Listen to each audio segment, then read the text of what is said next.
Mechanical. Now from the Northeast Georgia Health System studio in downtown Gainesville, here's Martha Zoller on AM 550 and FM 102.9 WDUN. Always here, always local.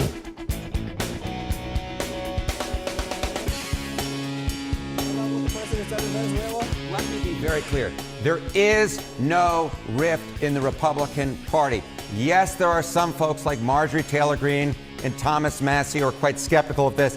They are very much in the minority. What are we talking about here? Well, why don't we just talk the GOP on the U.S. military ousting Maduro? Ipsos, 65% support, 6% opposed. How about the Washington Post poll? 74% support, just 10% opposed. If you look among 2024 Trump supporters, we're talking about 80% support. The vast, vast majority of Republicans are with Donald Trump on this issue. Massie and Marjorie Taylor Greene are very much in the minority. Very few Republicans are with him. You say they're with him on this issue. Do you even need those words, this issue? No, I don't need the words, this issue, because the bottom line is this. Donald Trump has had an iron grip on that Republican base for a long period of time, and it is the same iron grip that he had 6 months ago. I know every so often people are trying to say, oh, I spot these little rifts in the Republican base.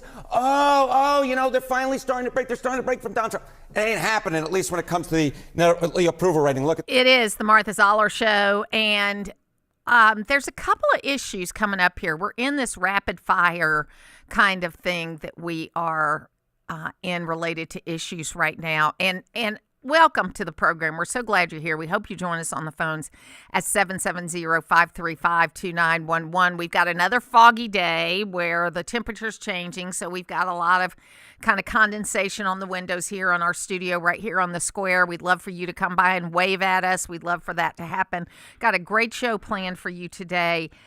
We are going to be checking in on a number of issues. You know, one of my taglines back in the day was around the corner and around the world, and we're going to be doing that today on the Martha Zoller Show. But I wanted to bring something up because there are so many issues that are happening.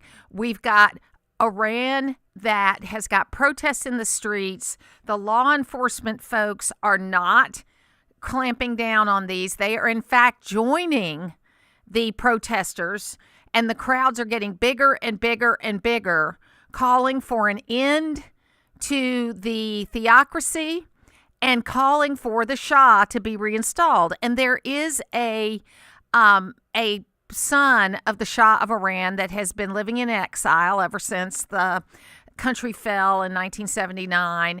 And he has issued a statement to the people that he's ready to come back. And who knows what's going to happen here, okay? But that's going on over here in the Middle East. There's relative quiet, but we're going to talk to an expert, Miri Eisen, who I met during my trip to Israel, and she's an expert on all these geopolitical things. We're going to talk with her later on in the program. But over here in our hemisphere, you've got a boarding of a boat that is happening basically as we speak related to Venezuela that is happening.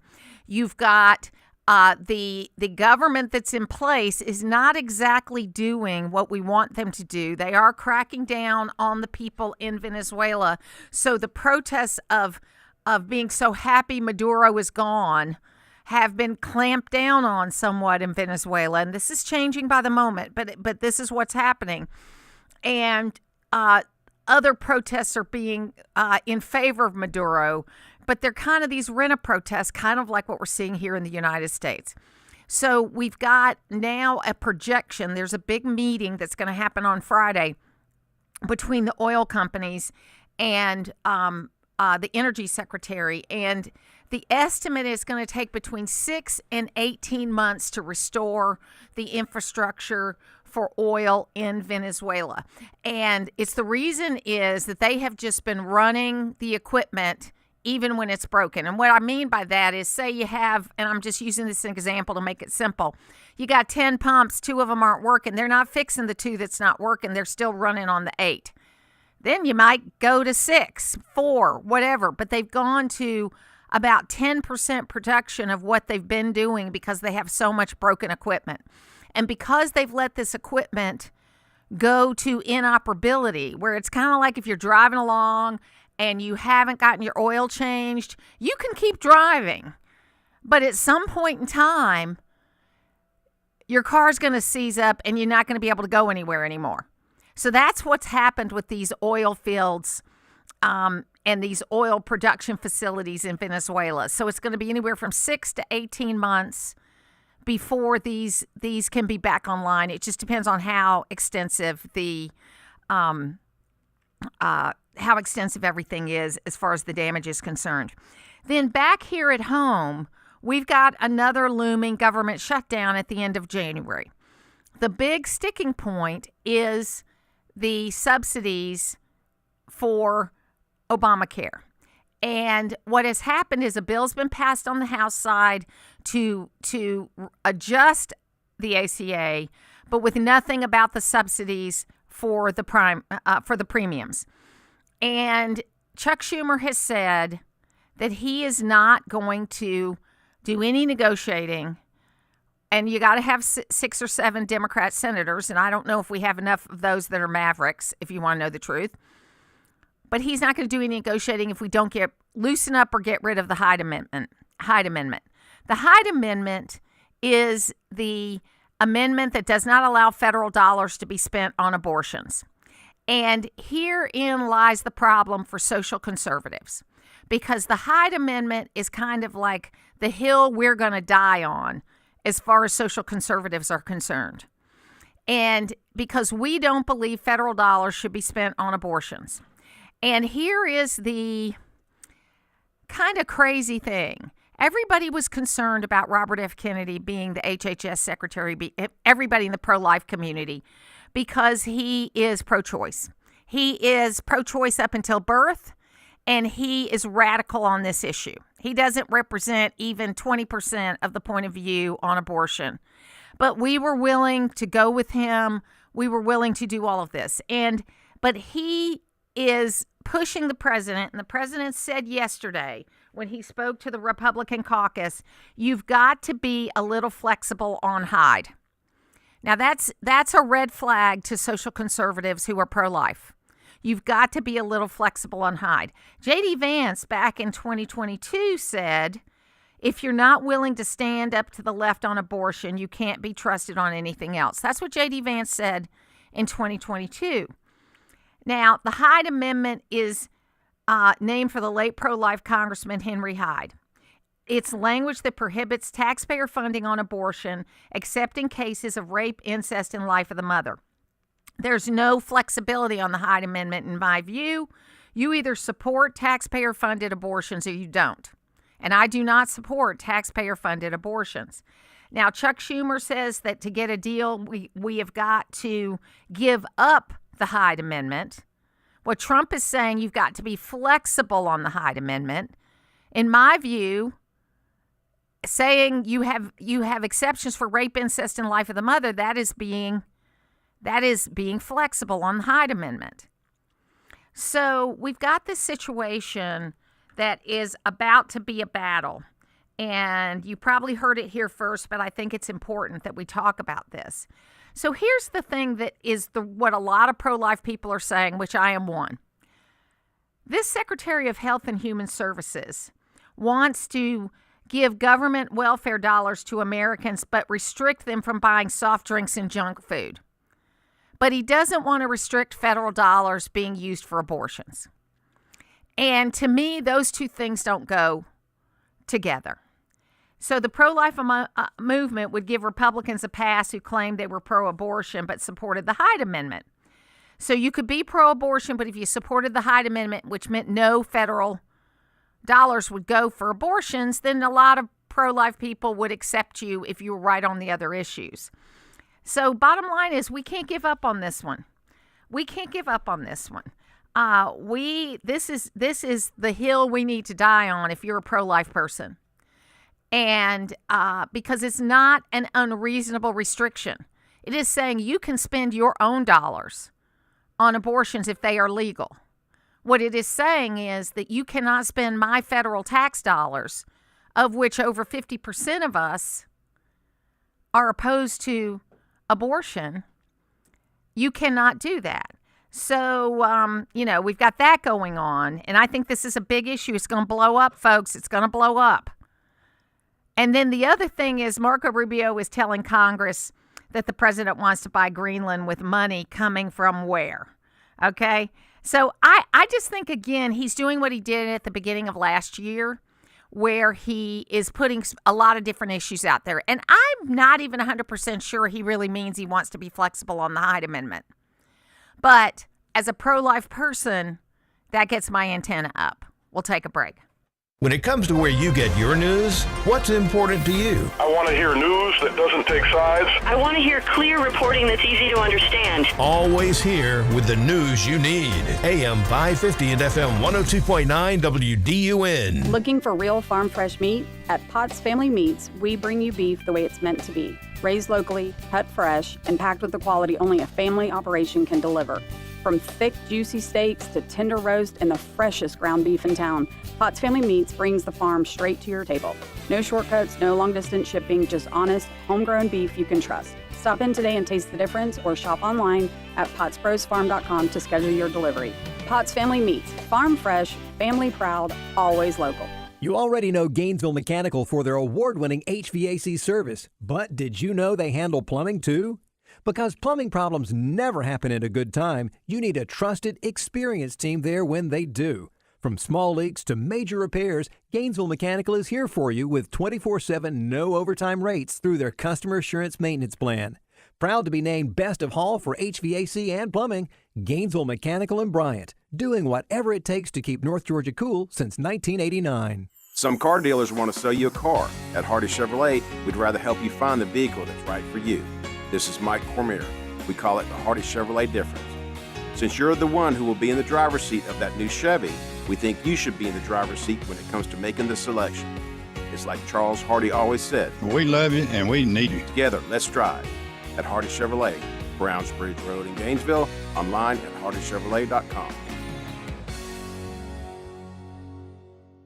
Welcome to the most wonderful time of the year, when millions of Americans open their credit card statements, scream in terror, and start looking for new ways to save money. If that's you, why not cut your wireless bill in half with a saver plan from Pure Talk? You'll get unlimited talk, text, and 3 gigs of high-speed data on a super-fast 5G network for just $20 a month. Ho, ho, ho. Just dial pound 250, say micro, and Pure Talk's U.S. customer service team will help you switch in minutes. Again, talk, text, and data for just $20 a month. Pizza's here. Oh, great. I'd love some, but I'm worried about my stomach issues. If you're worried about having diarrhea, gas, bloating, stomach pain, or loose, oily stools, it may not just be stomach issues. It could be a condition called exocrine pancreatic insufficiency, or EPI. With EPI, the pancreas doesn't release enough enzymes to break down food, but EPI is manageable. Use the symptom checker on identifyepi.com and talk to your doctor. That's identifyepi.com. Sponsored by AbbVie. Always here, always local. From the Access WDUN Hardy Chevrolet Newsroom, Gwinnett County's Board of Commissioners approved their 2026 fiscal year budget at a rate slightly lower than last year's. Details at Access WDUN and coming up on North Georgia's News Talk. It's the Martha Zoller Show, presented by Gainesville Mechanical, from the Northeast Georgia Health System studio in downtown Gainesville on AM 550 and FM 102.9 WDUN. And only in America, the many lives and many jobs of Marco Rubio, the son of Cuban immigrants and a former Florida senator. He's now the face of U.S. foreign policy and President Trump's point man on Venezuela, all in addition to his roles as Secretary of State, interim National Security Advisor, and acting National Archivist and USAID chief. Whatever you think of his politics, you got to admit it's an impressive resume. And now AI memes have added to that portfolio, casting Secretary Rubio as the new governor of Minnesota, the new Shah of Iran, the Prime Minister of Greenland, the new manager of Manchester United, the head of Hilton Hotels, and highest of high honors of all, the new Michelin Man.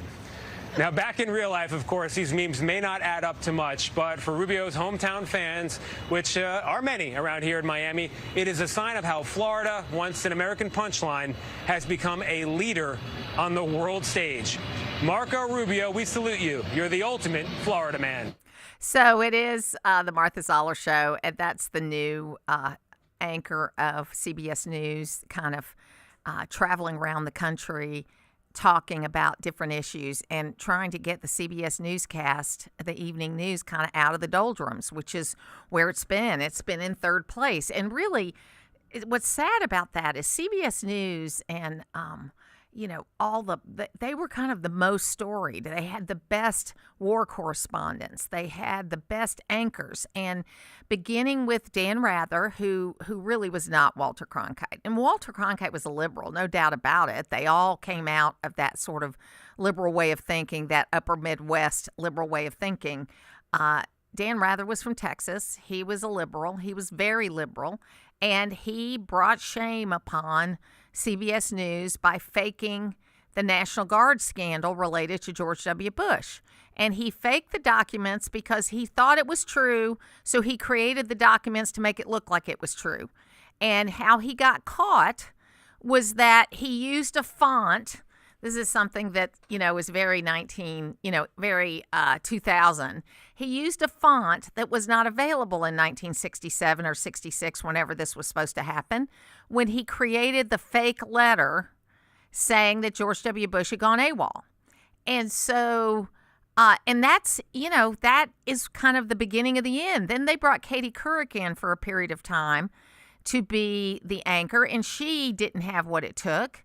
And then they've been through a whole cavalcade of people, including Margaret Brennan, who just have a point of view as opposed to being a news agency. And so they brought in Barry Weiss, who I'm very excited about, because while Barry is left of center, like I think just about everybody in that business is, she is a real journalist who is going to look at the issues and make sure that they get dealt with in the right way. You can join us on the phones at 770-535-2911. We've got a lot going on today. We would love to hear from you. The legislature is starting up next week, and you're not supposed to say, hide your wives and daughters, the legislator's back in town. That's supposedly not cool anymore, but that's what we used to say. And when Gordon Sawyer was on the show, he used to talk about how they had committee meetings at the Georgian Terrace Hotel with a drink cart. Okay, so things have changed quite a bit in the time that this legislature's been around. But this is going to be an important one because this is the governor's last session. And it's interesting, too, because Ron DeSantis is starting his last session in Florida, and he is going to try to get property tax repealed for homeowners, not Airbnb owners, not rental owners, but for homeowners that are living, that it's their primary residence. So he's announced that yesterday. And, if you look at Florida and Tennessee that don't have income tax, one of the problems they deal with is the fact that they have very high property taxes and very high sales taxes. And so what DeSantis is trying to work on is the property tax portion of that in his final year, which is pretty big, really, if you want to think about it. So I think it'll be interesting to see what happens with all of that. But this is going to be Governor Kemp's final session. There are, 8 people in the legislature that are running on the Republican side that are running for other offices, higher office, which means once the session starts, you can't raise money during that period of time. That's why John Kennedy resigned. That's why there's some talk about some of the other folks resigning. But the longer they wait, the harder they make it for their constituents, because there's a certain time frame that has to happen for these special elections. So I need to look up the Cherokee special election because I did not really look up and see how that went. So I'll look that one up in the break and see what we can find out about that. But I think that there'll be a lot happening. And if this Hyde Amendment thing on the federal level gets any traction, you're going to see that trickle down into our legislature trying to tighten up abortion laws. I mean, we already have the heartbeat bill, which is one of the toughest laws in the country. And I think you'll see some clarification on that because hospitals are trying to use the heartbeat bill as a way to deny care, and they shouldn't do that. Obviously, if a woman presents with a problem and cannot get help, she ought to be treated in an emergency room without a lawyer being involved. And so hopefully we will get past all of that. So there are a lot of things happening right now, but there's also some good news. Crime rates are down. all across the board. And we're going to talk about that in the next segment with Mark Vargas regarding, crime rates and what to expect related to that. So we'll talk about all those things, but there are a lot of moving pieces right now. We've got a lot of legislatures that are going into session on the state level. And then we've got also, this looming shutdown of government, and then this kind of monkey wrench being thrown in at the last minute now by the president, saying that the Republican caucus needs to be looser on the Hyde Amendment, and that's not going to fly with social conservatives and pro-life people. But let me just tell you something: you always have to take with a grain of salt the things that President Trump says, kind of on the fly. Because he's testing things in a lot of cases. And I think he knows that the Christian conservative pro-life people are very strong with him. But if the Hyde Amendment is extremely important to social conservatives. And, it is the one thing that those of us that are social conservatives were concerned about related to RFK. Because even though RFK, I think, has done a great job on the food supply, has done a great job in shining a light on some of these issues related to vaccines, those of us that are social conservatives were always concerned about the fact he was pro-choice, and not only he was pro-choice, but he was pro-choice up to birth. And that is a more radical position than the average pro-lifer has, who allows exceptions for rape, incest, and life of the mother. So, we're going to watch this. I know a lot of my pro-life friends are very concerned about the president saying this yesterday. But I think we got to take it with a grain of salt. We got to see where it goes, because really, Chuck Schumer does not have the upper hand in this negotiation. And just because he's asking for the getting rid of, quote, of the Hyde Amendment, doesn't mean he's going to get it. We're going to talk next to Mark Vargas about crime and all the good things that are happening related to that. We'll be back.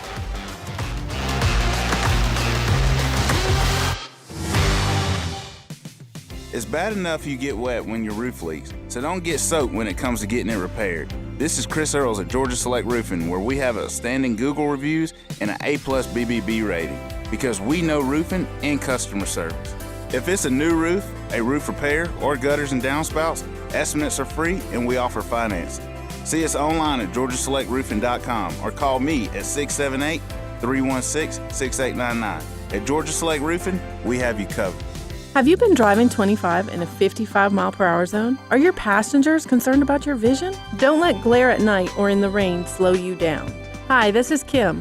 Here at Advanced Eye Center, we offer all laser LASIK, clear lens exchange, specialty lenses with laser cataract surgery, as well as contacts and designer glasses. Our doctors handle a wide variety of vision problems for people of all ages and are skilled at providing fantastic solutions. Come see why we're voted best in Hall County year after year. Advanced Eye Center, vision correction for all ages. Your roof protects your family, your guests, your pets, and your most precious belongings from the elements, and you hardly think about it, especially if it's a metal roof from Dawsonville Metal Products. Dawsonville Metal Products is your metal roofing specialist, ready to give your home a new look that will last a lifetime. Call Dawsonville Metal Products today at 706-265-3099 or log on to their website, DawsonvilleMetal.com. That's Dawsonville Metal Products, everything that matters under one roof.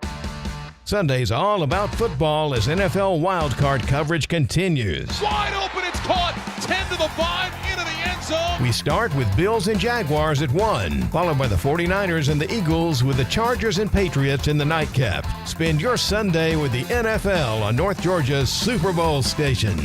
WDUN Gainesville, WDUN FM Clarksville, Gainesville. Always here, always local. It's 9:30. Fox News. Chris Foster. President Trump says the U.S. will take control of 30 to 50 million barrels of Venezuelan oil. Members of Congress get briefings today on the military operation in Venezuela to capture the now former President Maduro and his wife. This is the briefing that so many lawmakers wanted after the U.S. hit Venezuela on Saturday. Many lawmakers wonder what comes next, first in Venezuela and perhaps in Cuba. Fox's Chad Pergam at the Capitol. Secretary of State Rubio tells lawmakers President Trump wants to buy, not invade, Greenland. Following comments by the White House House that, quote, the U.S. military is always an option to take over Greenland. Leaders from both Denmark and Greenland are rejecting President Trump's renewed calls to make that happen. Denmark's Prime Minister, Mette Frederiksen, has warned that a U.S. takeover of Greenland, a Danish territory, would amount to the end of the NATO military alliance. That's Tanya J. Powers. America's listening to Fox News.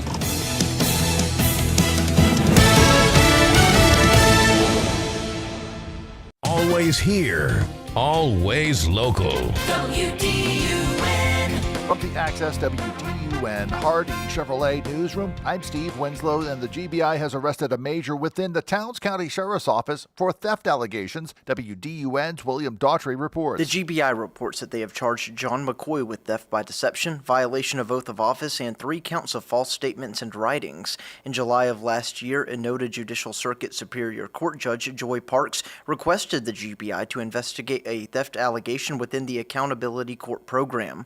The ensuing investigation resulted in the charges against McCoy. Changing of much of the guard within Flowery Branch's city government is about to take place this evening, as WDUN's Lawson Smith explains. That's when officials will hold the swearing-in ceremonies at City Hall for its new mayor and pair of newly elected city councilors. While Post 3 Councilman William McDaniel will be sworn into a second 4-year term in Flowery Branch's government, city officials will swear in Oliver McKellen as their next mayor, who takes over for Ed Asprich, who did not seek re-election last year. Ceremonies begin at 6 o'clock in Flowery Branch City Hall. And Georgia lawmakers are mulling over a plan that would eliminate state income taxes for most residents. The AJC reports the Tax Policy Committee is recommending a proposal this week to cut state taxes for individual workers making up to $50,000 and up to $100,000 for married couples filing jointly. More news can be found at Access WDUN.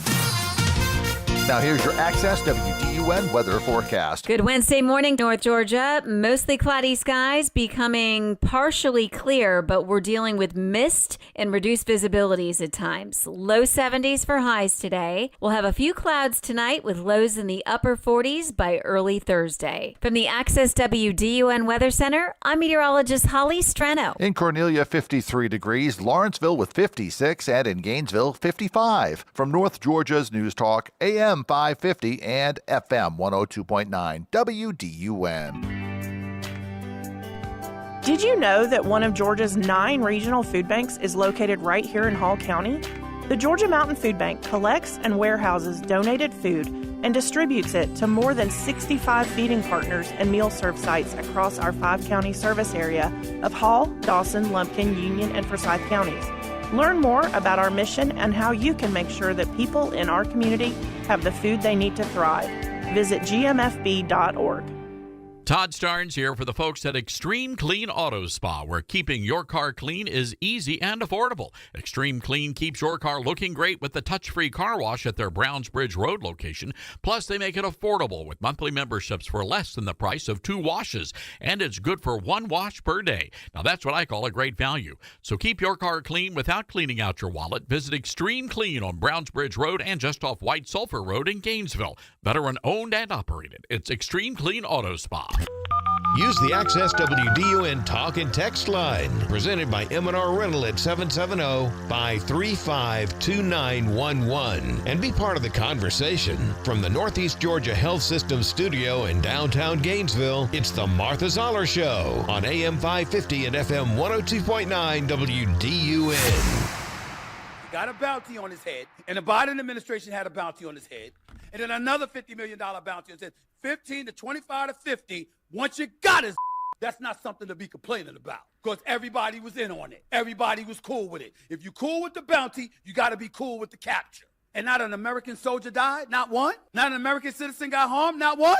Not one, not one. Come on now. This is what I mean when I talk about us being fair. There's a lot of things I don't like about what the president's doing, or how he might do it. I don't like the style at all. But in the end, when it's effective, and you got to give credit where it's due. That's how you legitimately grill him, when you diametrically oppose what he's doing. It is the Martha Zoller Show. Gosh, I really worry about Stephen A. I did a show with him, 25 years ago, the first time I met him. It was a millennial show when, we all thought the world was going to come in when we rolled over to 2000, and of course it didn't. But I did a show with him and Miles O'Brien in the old CNN days, and he was animated then. Let's just put it that way. Joining me right now is Mark Vargas. He's a media circuit and a columnist, and he's the editor-in-chief of the Illinois Review. He served in the office of the Secretary of War, and we're going to talk a little bit about crime and punishment in a way. Mark, how are you? Good morning from the People's Republic of Chicago. How are you? Yeah, so Chicago is one of those places that didn't get the help they needed. So how are you doing there? Well, the streets are still a war zone. The mayor and the governor continue to fight with the president of the United States when it hurts their own constituents. They put their political agenda ahead of their own, the people that they're supposed to represent. But at the end of the day, crime is still high. Chicago was one of the most violent cities in America in 2025, and yet Governor Pritzker likes to say that this is a manufactured crisis. It's absurd. The numbers speak for themselves when you compare to Chicago versus Washington, D.C., or Atlanta, or where you're at, or New York City, etc. And we have a mayor in Atlanta that took things seriously. I mean, he's a Democrat too, but he is a law and order Democrat. He worked with the governor. He didn't allow the people that were coming to protest our police training center to get their way. And the police training center has opened up, and the world did not come to an end. And in fact, we are doing a better job training our first responders so that they can deal with things. Boy, Chicagoans wish that was the case here. Think about this. There are 67,000 violent criminals out on the streets. How do we know? Because of no cash bail. They missed their court hearing. They simply got a postcard. We hope you show up to your next court hearing. That's 67,000. We also know Chicago's 1,600 police officers short because their political leadership doesn't have their back. As a result, over 220,000 high-priority 911 calls in 2024 went totally unanswered. High priority like shots fired, man with a gun, that's not a manufactured crisis. And we know that 90% of Chicago's most vicious and dangerous criminals are free out on the streets because they've never been charged or identified in any of these horrific murders happening across the city on an everyday basis. So overall, though, last year we saw dramatic improvement in crime statistics, led by really the cities that the federal government got involved in. But we saw reductions in overdoses. We saw reductions in murders. We saw reductions in snatch and grab. We saw reductions in carjackings. So overall, President Trump's had a very successful first year as it relates to crime. Well, because he campaigned on restoring law and order and closing our borders and restoring law and order, particularly in these sanctuary cities that have allowed anybody and everybody to come into these cities and communities and be welcomed with open arms. Sure, in places where you've got competent leadership that puts the priorities of their people over their politics, you're going to see a massive and widespread reduction because of President Trump's leadership. People know that Donald Trump is not messing around, and if crime continues to skyrocket, he's going to deploy the National Guard. If violent and dangerous illegal aliens are roaming around your communities, he's going to deploy ICE. We've seen that, but in places, unfortunately, like Chicago, the governor and mayor are hell-bent on opposing everything that the president does, and as a result, the numbers speak for themselves. I mean, almost 2,000 people were shot in Chicago in 2025. Compare that to New York City, 3 times Chicago's population. New York City only had 853 shooting victims. Los Angeles, another large city, they only had 250 murders. So Chicago is leading in every category, and yet, the governor and mayor continue to say, this is a safe city. At the same time, while major businesses and corporations are leaving, like Citadel and Caterpillar and Boeing, and now you've got the Chicago Bears, who are now in the playoffs. We finally got a winning record. The Chicago Bears are now looking at Indiana to build their new stadium because the business climate and the crime is a huge deterrent, and as they determine where their next stadium is going to go. Yeah, it's crazy. So what do you see as next steps? What do you see as you look into 2026 related to crime and the issues we're dealing with? Well, in Illinois, we've got a huge election. Governor Pritzker is up for re-election. He's seeking a third term. Simultaneously, he also thinks he's a presidential contender on the Democratic primary ballot, and so he's traveling around the country giving speeches in places like Iowa and New Hampshire. But everyday residents in Chicago and in Illinois are sick and tired of high taxes, high crime. This DOSH, what's happening in Minnesota, our neighbors up north. There's no doubt that that's happening in Illinois. I mean, there's been a study, $22 billion wasted under Governor Pritzker's administration since 2018 when he took office. So he is absolutely against DOSH. He calls it a threat to the American people. And so we've got strong candidates running for governor to challenge him. I think the elections are going to be alarming for Democrats in November because Chicago Democrats are sick and tired of leadership. Nothing's improved. It's gotten worse. And I think with President Trump and the momentum we've got with the America First agenda, places in Chicago that were deep blue will flip red. There's no doubt about it. Yeah, I think it's going to be interesting to follow for sure because you've got this whole situation. I mean, I love DOGE because, we've got a lot of wasteful spending, and that's an understatement. If you take the budget we had in 2019 before we added any of the COVID money, which is they've gotten rid of, I think they ran last year about $42 billion less.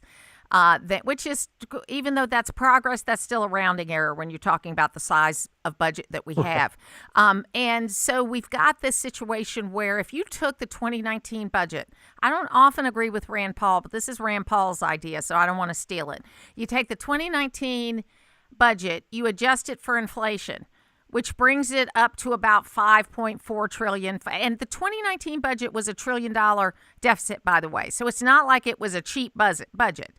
You adjust it for inflation, that gets you to about 5.4, 5.6.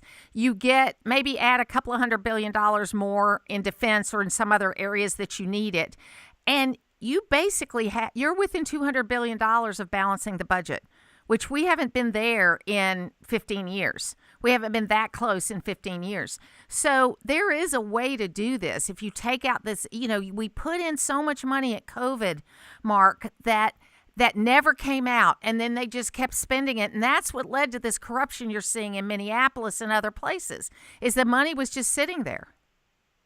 Martha, you're 100% right, and you hit the nail on the head. I mean, think about in Illinois, for example, and I know Illinois is no different from any other, a lot of these blue states, but pre-COVID budget was about $35 billion. Post-COVID budget is nearly $54 billion.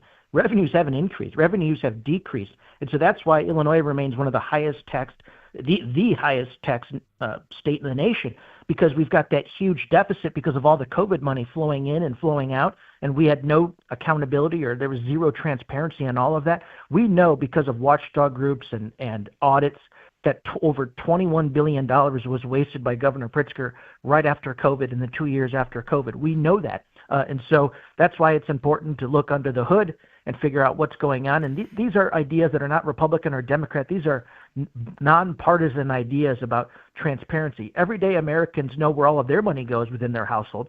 So why can't they know where their money goes within their state and federal governments?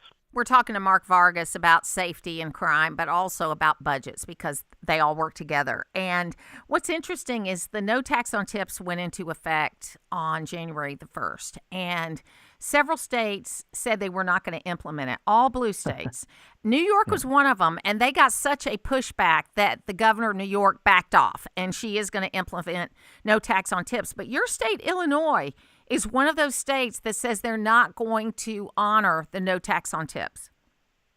I mean, what a slap in the face to everyday hardworking Americans who earn their income a majority of their income off of tips. And here you have a billionaire governor who was born on third base, who thinks he hit a triple, who inherited the Hyatt hotel fortune. He's worth nearly $5 billion. Looking at the everyday Illinoisans in the eye who rely on tips for their income and saying, guess what? Sorry, Illinois, we're not going to honor the no tax on tips. You're going to be taxed on tips. But it goes back to our point earlier, Martha. Why are they figuring out ways to continue to tax and burden everyday hardworking Americans and Illinoisans? Is because that pre and post COVID budget, they don't know where to get the money from. I mean, they're wanting to charge businesses, corporations per head in Illinois. A head tax is what they were proposing, an absolute head tax. Talk about driving business further and further away from Illinois. But again, Governor Pritzker and Mayor Johnson, they have a severe case of Trump derangement syndrome. And so this is no surprise. They're going to oppose everything that he wants to accomplish.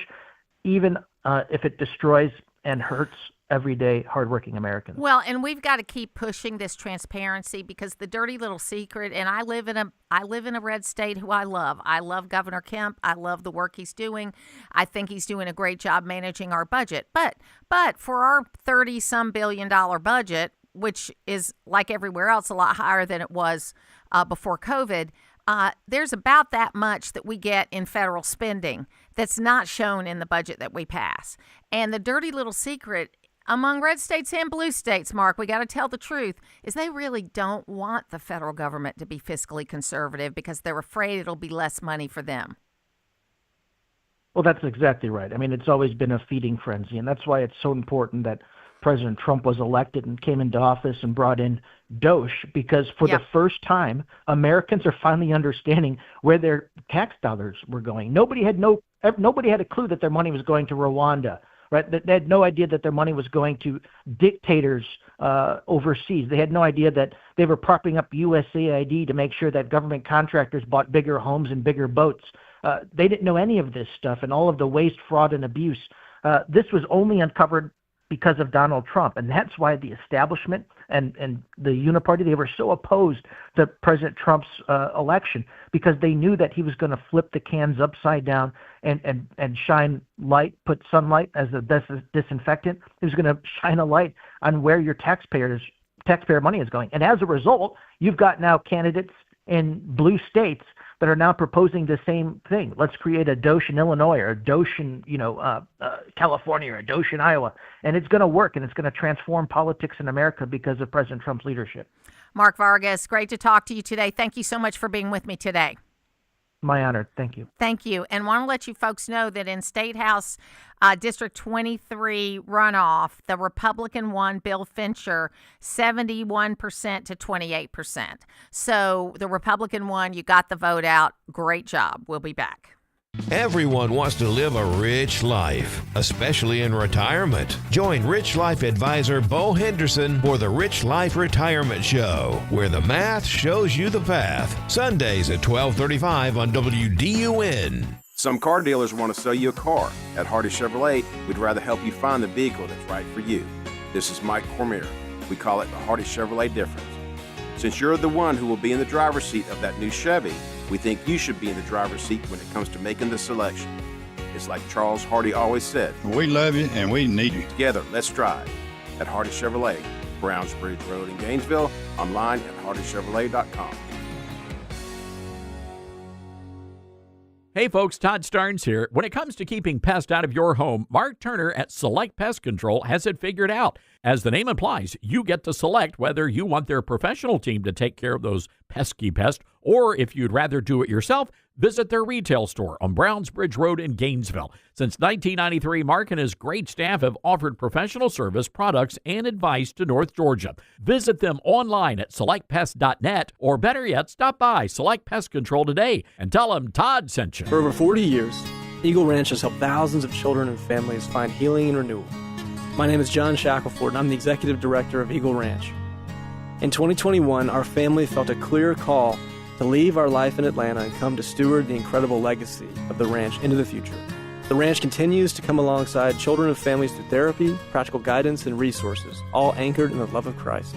If you or someone you love needs the supportive, healing environment of Eagle Ranch, please encourage them to reach out to eagleranch.org. North Georgia Land Trust. Is that what they call it, Brent? Count, that's it. 35 years of commercial real estate, but I've always wanted to start a new land trust for North Georgia, a place where landowners can create a legacy for their land. Everybody, we got Brent Hoffman in the studio today, and golly, Peach, this is interesting. Well, thank you. And all they have to do is communicate with you, right? Just maybe go to our website, northgeorgialandtrust.org. Easy to find my phone number. Love to talk to you if you'd like to set aside land for future generations. Well, tell me how you met Electronic Sales Company. Paul and I have been a customer of yours for 34 years. It makes my wife feel good, the fact that we have a monitored alarm system, and you guys have done truly a good job. Hey, folks, and if you're looking for what Brent's been experiencing for 30 plus years, call us at 770-532-3334. Also, we can be found on the website electronicsalesco.com. Always here, always local. From the Access WDUN Hardy Chevrolet newsroom, an officer with Towns County Sheriff's Office faces charges for alleged theft by deception and false statements. Details at Access WDUN and coming up on North Georgia's News Talk. It's the Martha Zoller Show, presented by Gainesville Mechanical. From the Northeast Georgia Health System studio in downtown Gainesville on AM 550 and FM 102.9 WDUN. CBS News correspondent Lilia Luciano is just across the border tonight from Venezuela. She's in the country of Colombia, and she joins us now live. Lilia, good evening. Good evening to you, Tony. Look, the further you get from Venezuela, the louder the celebrations. But inside the country, that is not an option, because even though Nicolás Maduro is out, the regime is still very much there. There are these armed militias that are called colectivos that have been canvassing the streets of Caracas and cities beyond. Only public displays of support for Maduro are tolerated, and any hint of support for the U.S. can be met with arrest. But it's not just civilians that are on edge. Last night, gunfire rang out near the presidential palace, and it turns out that it was the military shooting down some commercial drones. And here at the border, you can feel the volatility. As you can see, there are these armored trucks that are here, part of a major deployment from the Colombian military in order to prevent or to control any possible spillover of violence or migration. Tony? Yeah, Lily. It is the Martha Zoller Show. Of course, there's a lot going on related to, related to the things that are happening in Venezuela as well as around the world. We got a couple of text messages in that I want to get to. Jerry said, let me say, good morning, loud and clear in Beaufort, Georgia. I wish this administration would consider optics, how it looks, how it's perceived. Our president reiterated it was not about oil when we extracted Maduro, and yet President Trump is now touting the number of barrels of oil that will be given to the USA. Also, I don't know how there's any flexibility on the Hyde Amendment. It's pretty much cut and dry. He makes all of these outlandish statements, and then this press secretary has to walk them back. I don't know what it is about politicians that they tend to oversell, bloviate, and say things that create controversy. To say he's his own worst enemy is the understatement of the year. It frustrates me to no end, this administration's lack of awareness. I continue to pray for this country and its leaders. That's Jerry, blessed veteran from Beaufort. And look, I know it is extremely frustrating, but so far it has worked out well, and it is something that I think, at least business is responding to. I mean, we're finding that they like working with him. And I do think that the president does say things that he just wants to see what the barometer is on it. And he's not the first one to do that. He is just the most looked at one to do that. I mean, he is the most transparent, and he does create some of these situations himself. But I think all in all, this has been a good week. I am concerned, and I've talked to a number of my friends who are from Venezuela. They kind of reiterate what we just heard, that things were very great the first few days, couple of days. Now there's some pushback from the Maduro people. And I said yesterday, and I still think we have to wait and watch this, is that we do have this lesson we learned from Iraq, that I hope we learned from Iraq, that when we went in and took Saddam Hussein out, and then we fired all the Ba'athists and we fired everybody in the military, what we ended up with was a bunch of people, young men with guns that didn't have a paycheck coming in. And we've got to discern pretty quickly who are the people that were just doing what they were told and will do what they're told now, and who are the people that are true believers of Maduro. Because in a dictatorship, there is a lot of people that do things because they're afraid. And folks, I know you know kings. I mean, you know kings people. You don't want a king in America, but you don't mind a dictator in Venezuela. Okay, that's what you look like right now. All right, the people that have flipped from the thing that was no kings to where you're saying hands off Venezuela, you're the same people, okay? And so you don't want a king for America, but you don't want a dictator for Venezuela. So you're not consistent, okay? So I know you're hoping that this is going to fail, but we shouldn't hope that this is going to fail. And the whole Greenland thing everybody's talking about, I was watching some international news. They're talking about it as if it's going to blow up NATO and all of that kind of stuff. How many times have they said that about Donald Trump? And in fact, NATO is stronger than it's ever been because more countries are spending more money on their own defense in addition to us spending more money on our defense. So it's a ridiculous statement. We're not going to go in and take Greenland. Okay, I think what we're going to do is figure out a way to work together with these folks and make sure that we can look at all of this. So we'll see what happens here, and we're going to keep looking at this issue as it goes on. You can join us on the phones at 770-535-2911. We're going to continue talking about the issues of the day, and we're going to continue looking at all of the new things that are popping up. I know that things are happening fast, and I know that makes it hard for you to discern all of the things that are happening, okay? But you got to kind of give things a time to settle down, and you've got to make sure that we understand what's happening. And in our next segment, we're going to talk to Miri Eisen, who I met on my trip to Israel. And one of the things I loved about her was that because of the required service, or I'm saying because of the required service, there are a lot of really sharp women in leadership positions in Israel that I'm not saying you don't see it here, but it was very evident in Israel. And I loved the fact that we talked to a lot of very strong women who understand what's going on in the world. And that's what you're going to get from Miri in our next segment. We'll talk a little bit about Israel. We'll talk a little bit about the borders of Israel and what they're facing there, how the ceasefire is going, but also what's happening in Iran right now, because it's difficult to get a real picture. So there's lots going on. We're going to have a lot of fun. And, I know there's a lot of issues happening all at once, and it feels overwhelming. But you got to just give it a moment. Figure out if you're looking at the facts and find the facts. We'll be back.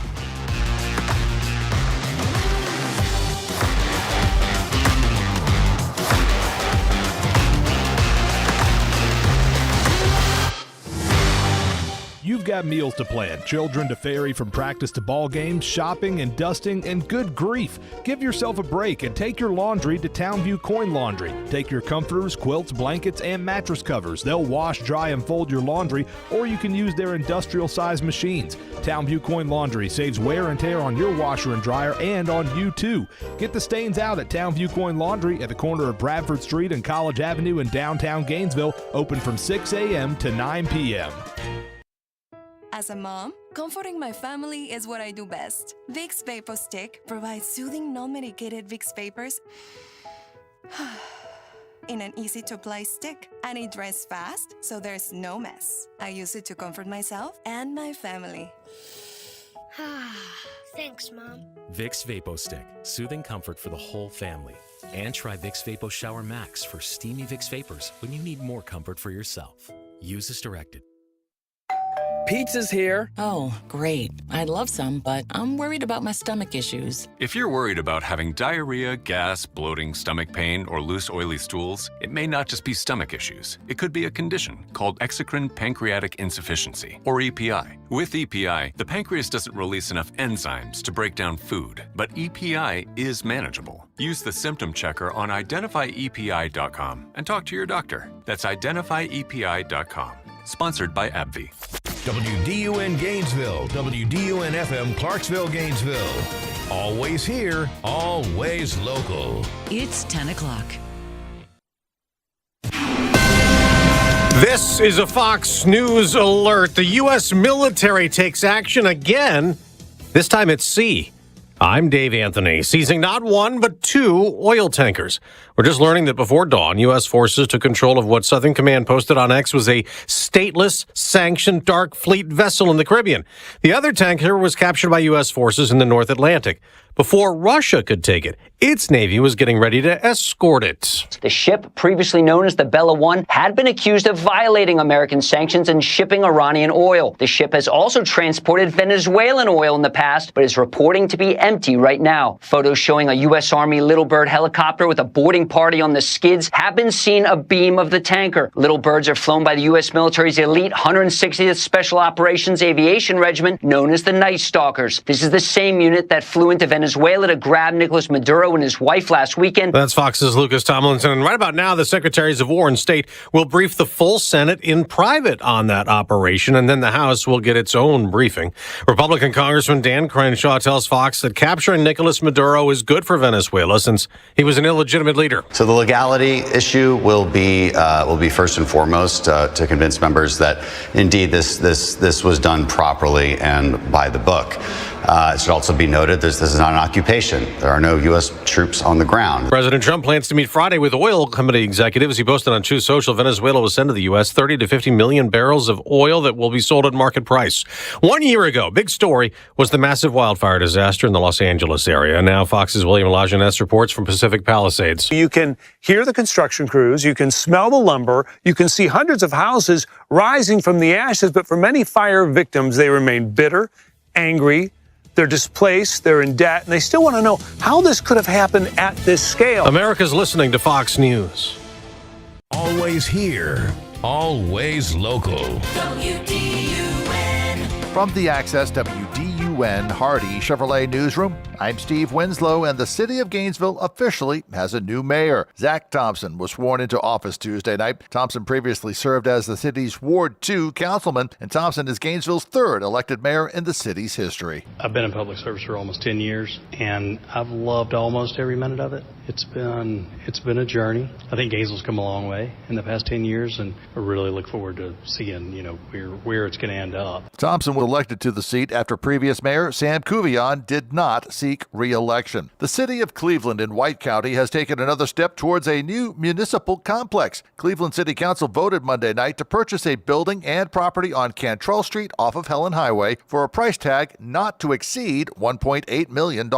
At the end of 2026, there won't be any debt incurred on this facility. You'll have a new city hall, you'll have a new police station, you'll have a new city council meeting room that's adequate to house our attendees and our council. That was Cleveland Mayor Josh Turner, who tells WDUN that the current City Hall building on South Main Street, which was built in the 1950s, is no longer meeting the city's demands. The GBI has arrested a major from within Towns County's Sheriff's Office for theft allegations. More from WDUN's William Daughtry. The GBI reports that they have charged John McCoy with theft by deception, violation of oath of office, and 3 counts of false statements and writings. In July of last year, a noted Judicial Circuit Superior Court Judge, Joy Parks, requested the GBI to investigate a theft allegation within the Accountability Court program. The ensuing investigation resulted in the charges against McCoy. He's been booked into the Union County Detention Center, and the investigation remains active. And the changing for much of the guard within Flowery Branch's city government is about to take place this evening. WDUN's Lawson Smith explains. That's when officials will hold the swearing-in ceremonies at City Hall for its new mayor and pair of newly elected city councilors.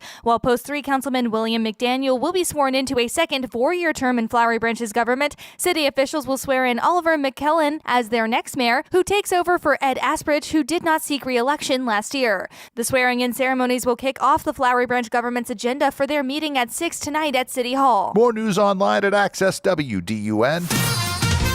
Now here's your Access WDUN Wednesday forecast. North Georgia, mostly cloudy skies, becoming partially clear, but we're dealing with mist and reduced visibilities at times. Low 70s for highs today. A few clouds tonight with lows in the upper 40s by early Thursday. From the Access WDUN Weather Center, I'm meteorologist Holly Strano. In Statham, we have 57 degrees, Tallulah Falls 52, and in Gainesville 55. From North Georgia's News Talk, AM 550 and FM 102.9 WDUN. What if my surviving children are in the middle of a divorce? Can I see to it in advance that my assets go to them and only them? This is Kevin Tharp, elder law and estate planning attorney, and the answer is yes. There are steps that you need to take now in order to ensure that your assets go where you want them to go. It's up to you, however, to make the first call. Visit my website at kevintharpe.com and learn how to get help planning for your family's future. When it comes to lawn care, the folks at Howard Brothers know what it takes to get the job done right. That's why they trust Exmark mowers, built for precision, reliability, and durability. Exmark mowers make lawn work easier, so you can spend less time working and more time enjoying your yard. And this spring, reliable and easy are exactly what you need. Stop by Howard Brothers before the lawn season is here. They've got everything Exmark and a team ready to help you find the perfect fit. Gear up for spring with Exmark and Howard Brothers.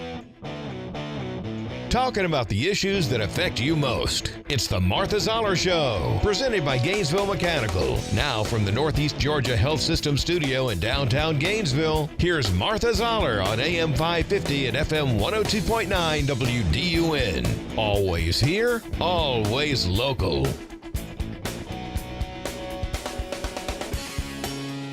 My Persian brother, you're here in Jerusalem in the Western Wall. You are a Persian from Iran. How do you feel about this moment right now? I'm feeling very emotional and connected to the Western world. What is holding for us in the future as Persians, as Jews? I think we will be the best friends in the Middle East, like Iran. A free Iran will be the best friends of Israel, and Israel will be the best friend of Iran. And the people are already friends. The only thing that is between the Israeli people and the Iranian people is the Islamic regime. And yeah, we will see a new Middle East. Inshallah, Be'ezrat Hashem, Iran and Israel, friends again forever this time. It is the Martha Zoller Show, and this was two young men speaking at the Western Wall and the Old City in Jerusalem. And I went to Israel in November. That's where I met my next guest, Miri Eisen. She is a retired colonel in the IDF and was one of the most competent women I've ever talked to in my life, and competent people. And I felt so hopeful when I left that trip because the things I learned there, and I'd always been a supporter of Israel. I mean, it was just kind of in my DNA. But after going there for the first time and seeing how people of all different backgrounds work together and the hopefulness they have about the life they're forging, it made me feel good about the future, even though I know there's a lot of challenges ahead. Miri Eisen, thank you so much for being with us today. Thank you so much for inviting me, and it's so lovely to be talking into Georgia right now. That's right. So tell folks just a little bit about you. I mean, I said that you had been in the IDF, but that's not all there is about you. Tell us a little bit about you. Well, I am one of those, I don't want to say an army brat, and you can hear my American accent, but my parents immigrated to Israel when I was a kid, and I served in the Israeli Defense Forces in a variety of positions, almost entirely inside Israeli military intelligence. For those people out there who know a bit more of the military, I was an S2 of a brigade, the G2 of Israel's Airborne Division, and a variety of different positions inside Israeli intelligence. And after I retired at the rank of colonel, I also served for 2 years in the Israeli Prime Minister's office as the international media advisor. And what can I say, Martha? That was before social media, before, in that sense, smartphones. So once upon a time, people used to watch TV and listen to the radio a lot more. And talk to each other. That's another aspect to it. We could add that in as well. That's and right. for a very long time, that's right. So I teach, I lecture, I do a lot of briefings, and I'm basically a researcher on our geopolitical regional issues here in the Middle East. And there are many, right? You've got Israel, which what struck me is you see on a map how small it is, but it's really small. And we, in our trip, covered the border that we looked over with you, as well as several others. And but even since we went in November, there have been huge changes. So give us an update on how the ceasefire's going, as well as your thoughts about what's happening in Iran right now. Absolutely. So when we say ceasefire, we're talking about a few different ceasefires. Israel has one line with the Gaza Strip after all of the last 2 years and 4 months, and that ceasefire that was done with the absolute help of President Trump and of this administration brought about the return to Israel of the live hostages And of most of the dead hostages, there still is one Israeli dead hostage that was taken on murdered and taken on October 7th, 2023, who's still held by Hamas. When we talk about the South right now, when we talk about that area, there's no question that it's got to be pretty hard for people, not pretty hard, it's hard for people inside the Gaza Strip, but Hamas still rules. Hamas has not given up its weapons. In the areas that Israel is not deployed in, Hamas is trying to reassert its claim. And what's supposed to happen now is that under an American auspice, okay, meaning they're kind of like an American umbrella, the United States has established an international force. It's called the International Stabilizing Force that's supposed to go into the areas where Hamas controls, because at the end of the day, I think we're all going to agree, none of us want Hamas. This isn't about the Palestinian people, and they have a very poor future with Hamas with them. And that's just one of the borders. But we also have the ceasefire with Hezbollah. And the ceasefire with Hezbollah is a Shiite, Arabic-speaking Lebanese organization, a lot of words there.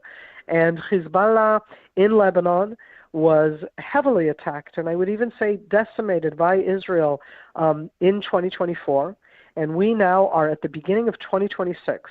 So a few things. One, Hezbollah has not attacked Israel a single time since November 27th, but what they're trying to do is to recuperate.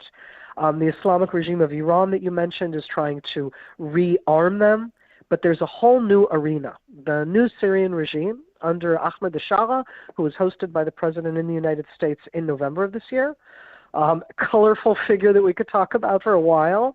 But one of the things that he is doing right now is he is not allowing the Islamic regime of Iran to use Syria as the conduit for weapons to Hezbollah.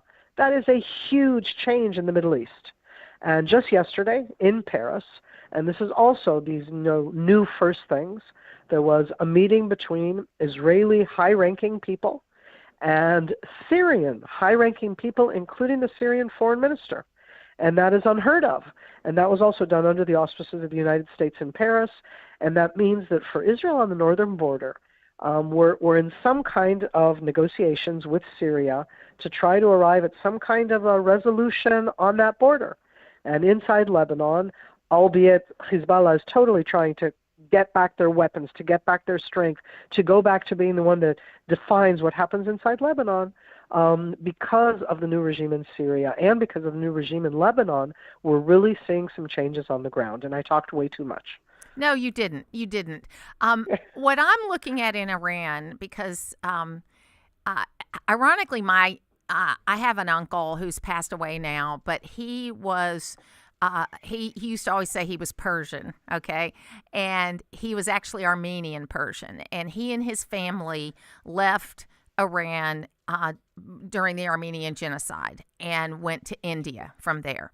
And from India, he came to be educated in the United States, and that's where he met my aunt, got married, and that's where I had this little part of my life, where I would hear about these kinds of things.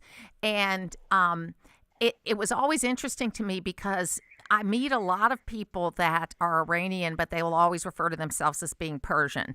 And I see this, and talked about a lot. But today what we're seeing is, or at least if you can believe what you're viewing on video, which is I always have to check and double check and triple check these days. But it looks like there are protests in the streets and that the police, by and large, are letting them happen in Iran. And is that significant, or is it just something we're going to have to wait out? So the first thing is that it's significant and we're going to have to wait it out. So let's for a moment just put this into perspective. So I'm sitting right now in Tel Aviv, in Israel, not far from the Mediterranean Sea, okay? I live only a few miles from the Mediterranean Sea. From me, meaning in Tel Aviv, to get to Iran, I could get into a car and drive. It would take me a long time, but I want people to understand that it's a land, meaning you would drive from Israel to Jordan, from Jordan to Iraq, cross Iraq, you're in Iran. That's the neighborhood that I live in. I just said something that would take a good, and when I say that, you know what? It would take 17 or 18 hours, and you're in Georgia, and think if you would drive right now west, how far you'd get if you drove 18 hours. I mean, at the end, you'd still be in the nice south of the United States of America. So well, it's about 14. It's about 14 hours to drive from Atlanta to where my grandmother lived in New York. So it's All right. yeah, we goes to drive. show. We drive. Yeah. We drive. So here in the Middle East, we don't drive so much because we have a lot of countries that are at war with each other, or like countries that call for our destruction. And so we have an open border to a certain degree, but we have very challenging aspects. And inside Iran, you're talking about a country of over 90 million people. And in the Middle East, that's very dominant. The two largest, most populated countries in the greater Middle East are not the Arabic-speaking ones.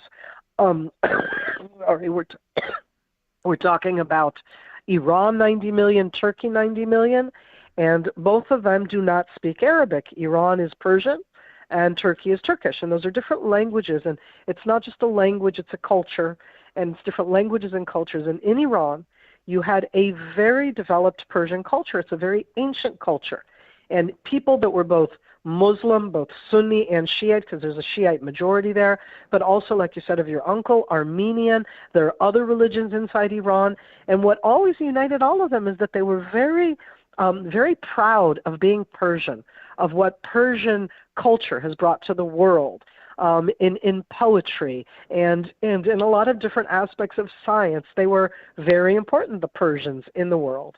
And in this odd way, until 1979, the country, Persia, Iran, had a very strong relationship with all of the West.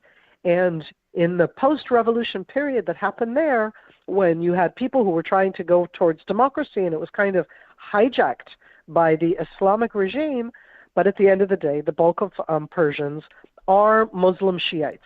And what we're seeing right now are Persians, people who live there, who are saying enough is enough.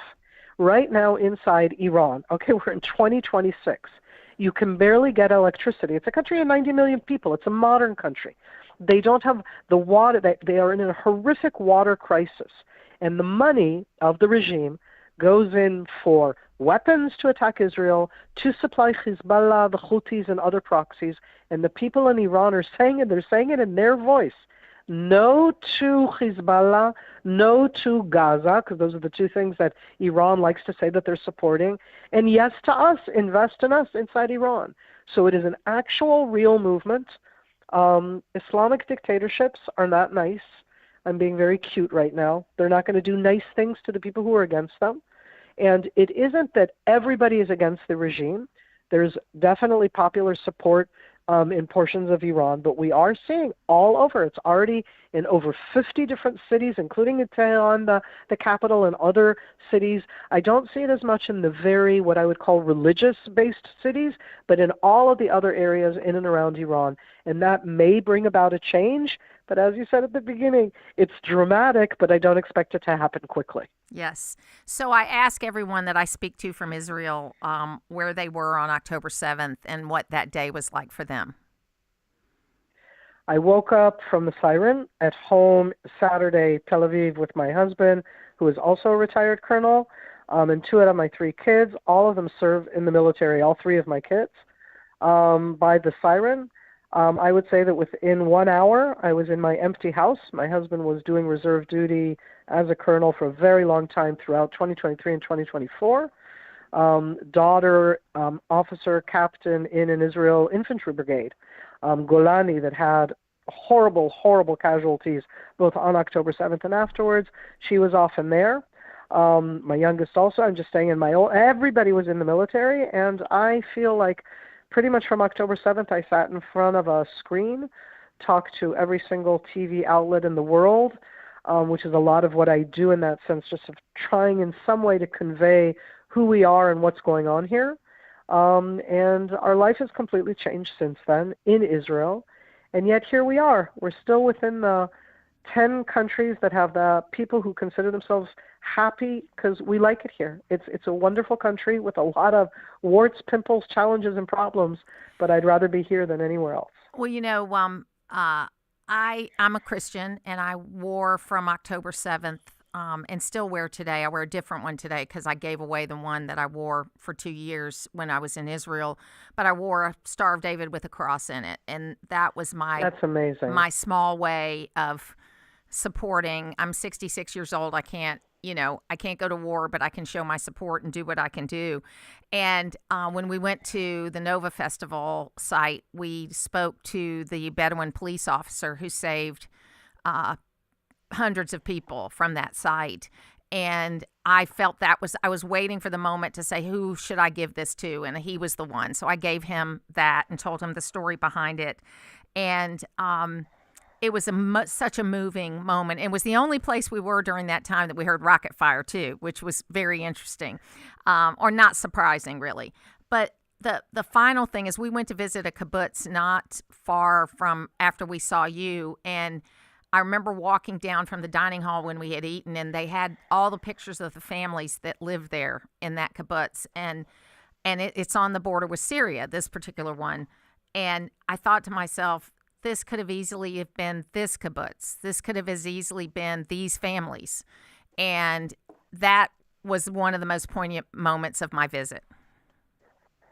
When you describe that, as you describe it right now, that's what I call the challenge of people who look at Israel in what I'm going to call one-dimensional eyes.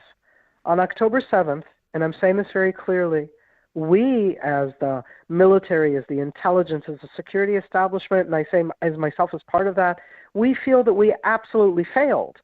And what happened from October 7th and onward is not just a question of getting up, continuing to be here, continuing to fight, but an understanding that those enemies like Hamas that attacked on October 7th, Hezbollah could have attacked. To this day, we're never going to know why they didn't, but they did attack us from the air. They just didn't attack us with ground forces the way that Nukhba Hamas did on October 7th. And there was the possibility that this could happen from Syria. Syria is an unstable country that's trying to stabilize it right now, and I think it's great for the Syrian future for it to be stabilized, but I do not want to help establish a country that's going to turn into a Taliban country. Yeah. And we live in between those because when you're up on the Golan Heights, that's part of the challenge. So many things. Miri Eisen, thank you so much, and when my husband and I come back, we're going to look you up. Martha, I can't wait to host you at my Shabbat dinner. Thank you so much. Thank you so much, and we will talk again soon. We'll be back. It's the news that affects you and the talk that keeps you listening. We'll continue on with additional discussions today as we stay engaged. North Georgia's News Talk, AM 550 and FM 102.9 WDUN. Hey, Daddy, what's in a crawl space? That's a good question, Annie. I'm Cody Lovin with Crawl Space Medic. Musty smells, dampness, and sagging insulation means your crawl space or basement might need some attention. Our team quickly finds and fixes moisture problems, updates moisture barriers, and resolves structural issues, ensuring your home stays dry and comfortable. Don't let your crawl space problems affect your comfort, air quality, or property value. Visit crawlspacemedic.com. A healthy home starts from the ground up. There's no doubt a metal roof from Dawsonville Metal Products can improve your home's appearance, but you may not realize that it could also improve your bottom line. That's because metal roofing is more energy efficient than composite roofing, and it could also lower your insurance premiums. It's also maintenance-free and lighter than composite roofing. Find out more with a call to Jason Odom at Dawsonville Metal Products at 706-265-3099, and check them out on the web at dawsonvillemetal.com. This is Terrell with the Spa on Green Street. Exciting news! We're thrilled to welcome Dr. Elisa Reynolds and Kim Baldwin to our team of wellness providers. Dr. Elisa brings her passion for functional medicine, chiropractic care, and mind-body wellness healing, helping you to uncover the root causes of imbalance and guiding you towards lasting vitality. Kim combines her expertise in breathwork, mindful awareness, and energy holistic compassionate care. Come meet them both and appreciate a new level of wellness. SpaOnGreenStreet.com. Your parents are getting up there in years. You want to talk to them about their future, their plans, what they've done to prepare, where they want to live if they get sick. But you don't know where to start. Or when you bring up the topic, they change the subject. Sound familiar? Hi, I'm Haley Brock, attorney and owner of Kimbrough Law. Millions of people find themselves in this situation. Almost no one likes to talk about aging and death. But Kimbrough Law's free legal guide can make it easier. The free legal guide shows you how to plan for a productive talk, how to start the conversation, and how to deal with common responses, including pushback. You'll also find sections on how to pay for long-term care, how to protect family assets, how to get the right legal documents, and more. So don't put it off. Have the talk. To get your free legal guide, go to kimbrolaw.net and click on Resources. Visit kimbrolaw.net and click on Resources. Always here, always local. From the Access WDUN Hardy Chevrolet Newsroom, City of Cleveland has voted to purchase property on Cantrell Road for the purpose of a new municipal complex. Details at Access WDUN. And coming up on North Georgia's News Talk. Use the Access WDUN Talk and Text line, presented by M&R Rental at 770-535-2911, and be part of the conversation. From the Northeast Georgia Health System studio in downtown Gainesville, it's the Martha Zoller Show on AM 550 and FM 102.9 WDUN. It is the Martha Zoller Show, and I tell you what, Miri Eisen is just a gem of a person, so knowledgeable. And you hear that story from so many families in Israel. And I know what came back from, and that is that everybody serves, okay? That doesn't matter how old you are, how long you've been out of the Army, every single person on that day that had any experience with the IDF picked up their go bag and reported to their station and figured out how they could help. Every single person. And I know they're a much smaller country, but I think we lost something when we stopped, selective service. And I know people register now. And I'm not saying that we need the draft, because we don't need a 10 million man army anymore because of the way you see the surgical way that we do things. But I think we need that teaching of what is great about America that you get from serving in the military. And, we could go back to something like if you go to university or to a technical college, that for a period of time you are in ROTC and you get the same kind of training that you would if you were starting out in the military, and the education, so that we have this kind of common experience. I think that's more what we're missing. While I love the individualism that we have being individuals, but you still need to have the common experience of what it means to be an American. We don't need the warm blanket of collectivism, okay? What we need is the real story of America being taught to young children. And you know what? This year, I think it's really important that we do that. It's the 250th anniversary of our country, and even children that you wouldn't think this way will ask you, because of what they hear and what they see in the snippets, what's so great about America. And we need to be prepared to be able to say those things, what's so great about America. Because I could go into a long laundry list, but the best thing is people aren't trying to break out of this country. People want to come here because this is the last bastion of freedom in the world. And we should be proud of that and not question it. We'll be back.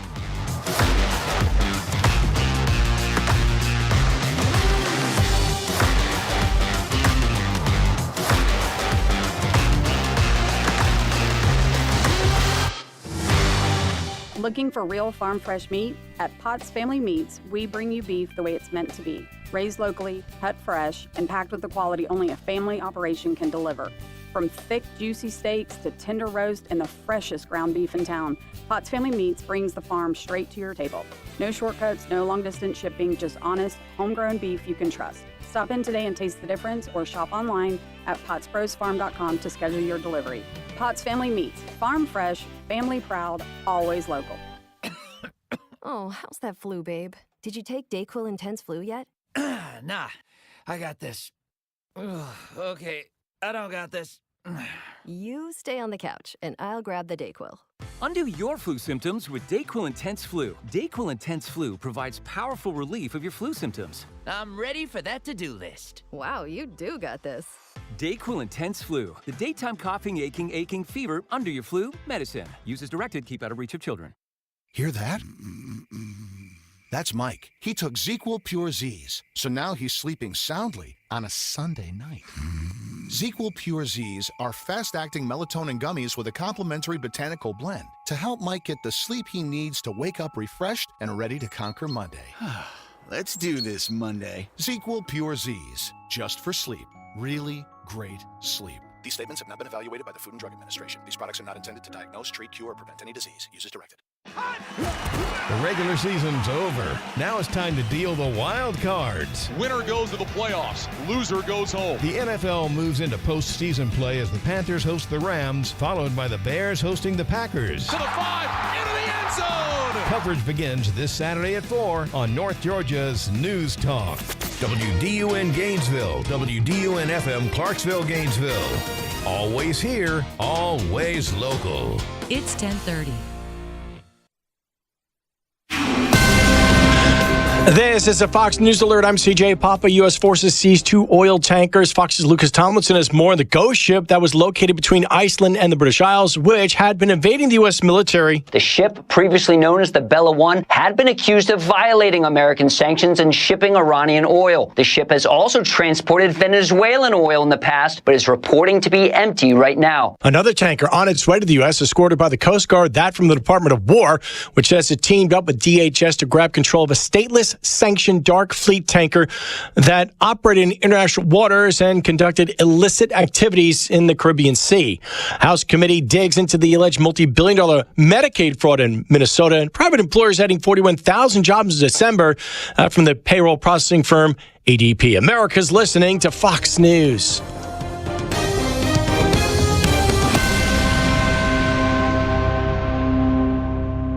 Always here, always local. From the Access WDUN Hardy Chevrolet Newsroom, I'm Steve Winslow. The city of Gainesville officially swore in its new mayor Tuesday night. Zach Thompson is the city's 3rd elected mayor, filling the vacancy left by Sam Kuvion, who did not seek re-election last year. Thompson says he looks forward to working with the city council. We're super excited about where we are and where we're going. We were left in good hands with a good foundation from previous mayors. We have a really good set of council members right now who work well together, and we're kind of all on the same page.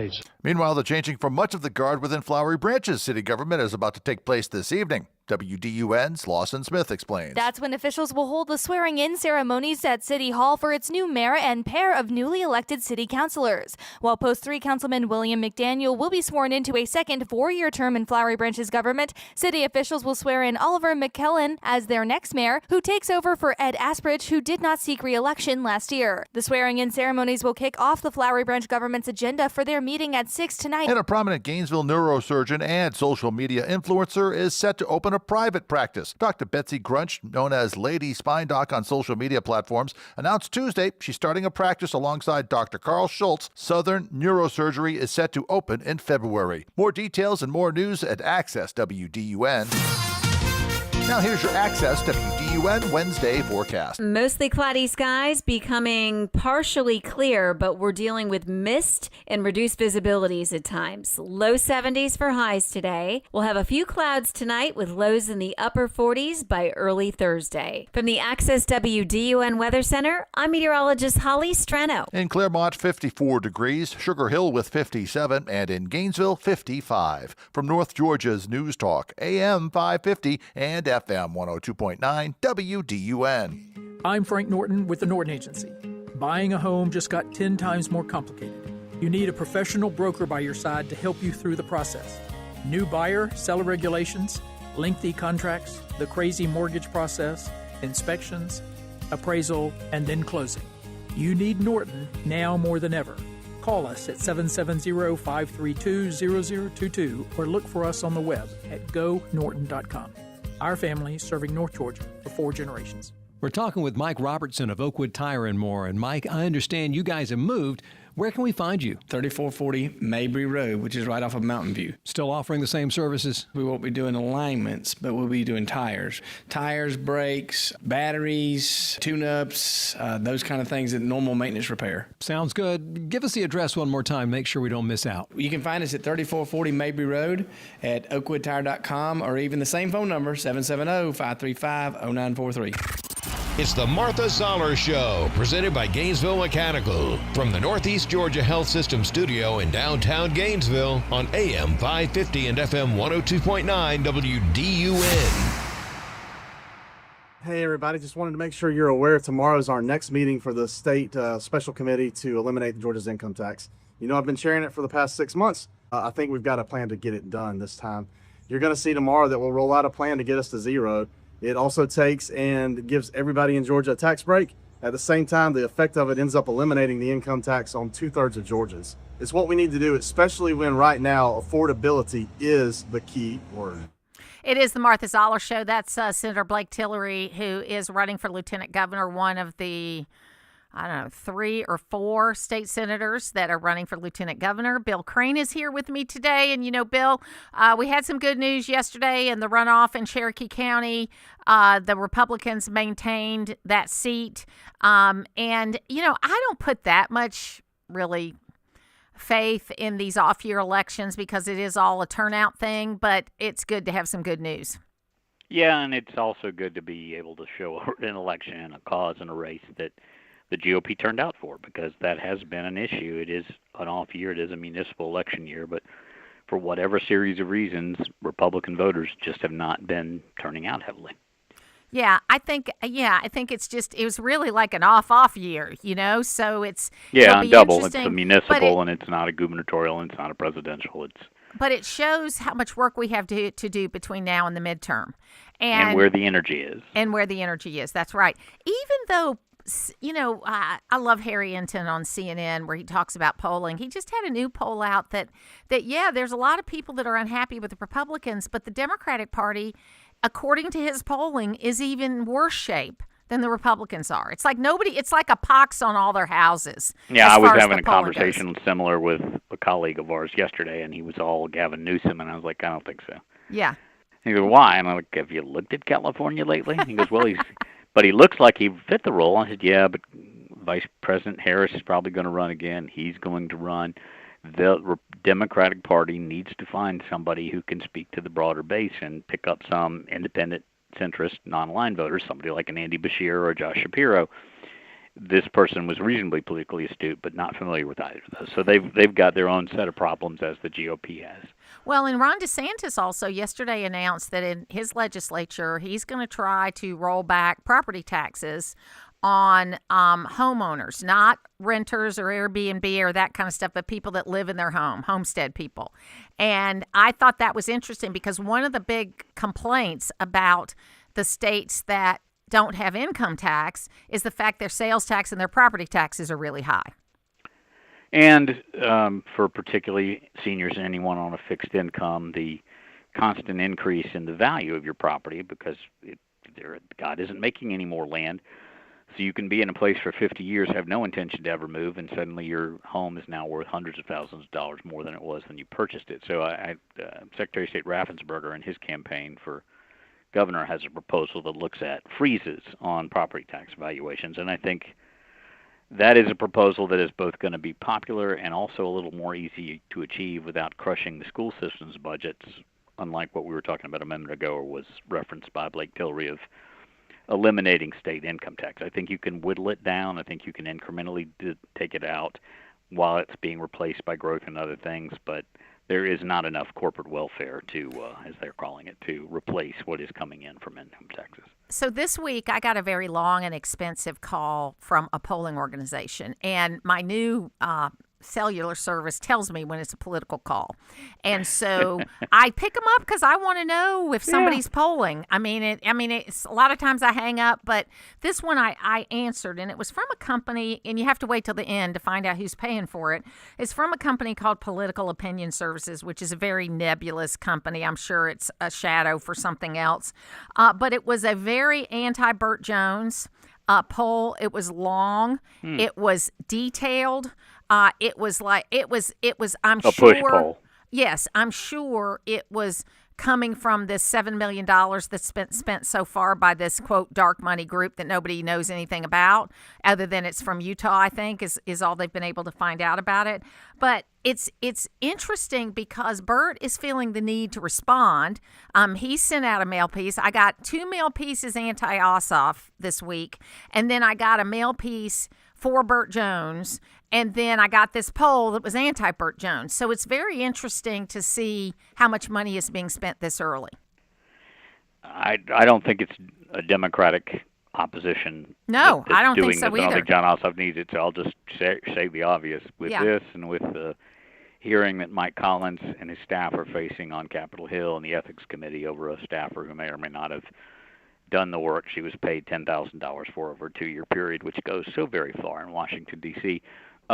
This is the kind of the GOP stealing victory from itself internal politics that just never ceases to amaze me. So I have Mike on tomorrow, and of course, I'm going to ask him about the ethics investigation, but what would you ask Mike Collins? Relative to that or anything? To anything, yeah. What's the battle besides the obvious about John Ossoff being too liberal? What are the issues you think are most pressing to Georgia voters? Are you with the president on what's going on in Venezuela, and more importantly, what he's more than a few times talked about on social media, that Colombia and Cuba and even Greenland may be next? Those would be my top two. Yeah, and I mean, he did just release this morning, Mike Collins' campaign, a very extensive list. I mean, he's always had a big list of supporters, but a very extensive list of what he's calling the convoy captains, because he's using the trucker theme. And he really is, I mean, he is resonating. I'm seeing a lot of signs out and that kind of thing. But I still think it's too early to tell. I see a lot of people giving Derek Dooley a look because they do like Governor Kemp. And, I haven't heard as much from Buddy Carter. He hasn't been as strong in the last month or so as he was previously, because I thought he was running a very aggressive campaign. So I still think, even though Dooley is polling third, that I still think it's likely it's going to be Collins and Dooley in a runoff. I would agree with you because of the things you just laid out, and also Mr. Carter's earlier efforts, Congressman Carter, were self-financed, and I think there's a limit and a point at which he goes, I'm not making scratch, I'm not moving in the numbers, I'm not expanding my base beyond the region where I'm best known along the Georgia coast, and that's not a statewide victory. That's unfortunately the trap that we've seen Jack Kingston and before him Bogan. It doesn't mean you can't run successfully from the coast of Georgia, but it does mean you got to spend more time and more money elsewhere to build a statewide name ID. Yeah, you've got to have that name ID. And I mean, Kingston probably came the closest in getting to the runoff, but it was difficult for him. Now, his son is running for the 1st District, which Have you seen Jack Jr.? I mean, he looks like his dad was cloned. Yeah, it does. It does. He's a great guy. He's a really great kid. A kid. I mean, everybody's a kid to me these days. I think he's like 40-something. I know. My kids are in their 40s now, though, so it's like, to me, they're kids. I have to correct myself on that, too, because, I mean, I've got kids with a mortgage and kids and 401ks. Yeah, once we have grandkids, we got to look at it, yeah. I know. So what are you looking at, for the next few, as we go into the legislature? Because I was pretty impressed that the governor looks like he's going to be, kind of on top of things in this final term. He's not going to be a lame duck. I think part of that is also maintaining the State House. That majority is down to, I think, 9 seats. And so they've got to have an activist agenda, and the governor's got to be involved, even though he's not seeking re-election, and deliver. Obviously, I believe the state Senate's going to be focused on figuring out a way to eliminate state income tax. I believe there's going to be some serious horse trading between the House and the state Senate over that, and you will see the state Senate and the House get more engaged in the gubernatorial race. I've seen a lot of events recently where Chris Carr had a lot of the House leadership present, not necessarily endorsing, but attending his events, and that doesn't say that they're all in, but it does say something. Well, I think too many people are counting Chris out. And look, I'm biased because I'm supporting him and I'm working for him, but I think too many people are counting him out, because I think this negative attack on Burt Jones is going to hurt to some degree. I'm not saying it's going to derail him, but it's not going to help him. And then we just still don't know. The president is still very popular, and but he's not on the ballot, and we'll have to see how that all plays out. And I believe we're actually going to have, I know I've said this a couple times on your show, but this year I really believe there will be a floor discussion about allowing Georgia voters, with Governor Kemp going out, to have a ballot referendum on expanding gaming. If we are going to eliminate one of the largest revenue sources in the state, there's going to need to be new revenue sources, and gaming is the next most obvious in terms of where's a big pot of money that we know. Georgia is the only state, and Atlanta is the only market in the top 10 that doesn't have gambling. And if you look at any direction around us, all states have some expanded version of gaming, whether it's sports book or full casino, in every southern state that surrounds us. And they're tremendous sources of revenue, and I would look at it both for boosting the Hope Scholarship in pre-K and possibly funding what the GOP legislature is looking at seriously for the first time, which is a needs-based Hope Scholarship, not just a merit-based Hope Scholarship. Yeah, because there are a lot of young people out there that might be C students that, would benefit from that. And I think also in our work that I do with the State Board of Education, I'm very excited about our CTAE programs because we are now not only providing great programs in things like, AI and intelligence and construction and welding and all of those things in between, leadership through ROTC, but we also have taken the math standards for some of these, like especially construction, where there's a huge number of jobs, and we are starting the math standards as low as the 5th grade, so that we have incorporated things like how to measure, how to look at things, so that when a young person gets into high school and is offered the opportunity to maybe do a program related to construction, they will have had a little bit of exposure to it, and I'm very excited about that. Well, and a needs-based program can also look at funding the trade schools because though they are available to the Hope Scholars, there are not a lot of Hope Scholars who select trade schools. No, I think you're absolutely right in it. And I think that now they are pretty much, if you have, but the Georgia high school, I think you do have to have a B average or something like that to be able to get technical colleges paid for. So I need to verify that because I don't want to give you wrong information. But I'm excited about this next session. I don't think it's going to be a lame duck session for the governor. I think it's going to be a great one. Well, I think it's going to be spirited because it's an election year. Whether the results are great remain to be seen, but they're definitely going to make a lot of noise. So I want to ask you one federal question. Sure. The president threw out this weird language about, we need to loosen up on the Hyde Amendment yesterday when he was talking to the Republican caucus, and the Hyde Amendment is we don't spend federal dollars on abortion. And as a pro-life person, one of the biggest problems I had with RFK, while I think he's doing great things with food and a lot of other areas, was that he's pro-choice up to birth. And that was the biggest problem that people like me had with him. Right. And, there already are exceptions in the Hyde Amendment for rape, incest, and life of the mother. So I think that we are flexible with the Hyde Amendment. But it irritates me that they want to reduce what you can spend your EBT card on, but they don't mind federal dollars, or they're implying they don't mind federal dollars going for abortions. I'm surprised with Stephen Miller and Ms. Wild there in the White House. That one got out the gate. But the president has been freelancing more and more and more. I'm not sure that's good for him, but it's definitely been. He likes to see what people say about it. That's he does. For sure. He does, yeah. And he likes to stay in the headlines every day. He's doing that. Yeah, absolutely. So, because I think the Hyde Amendment is that's kind of the hill we're going to die on, as far as pro-life people, because I think we've been flexible about a lot of things. And I don't think that's one. I don't want my federal dollars spent on abortions. That's, for me as an individual and as a pro-life person. Well, there's so many other healthcare needs that aren't polarizing, that don't divide. And again, I tend to come down on the pro-choice side of things, but there are other ways and other places you can get help and assistance than the federal government stepping in.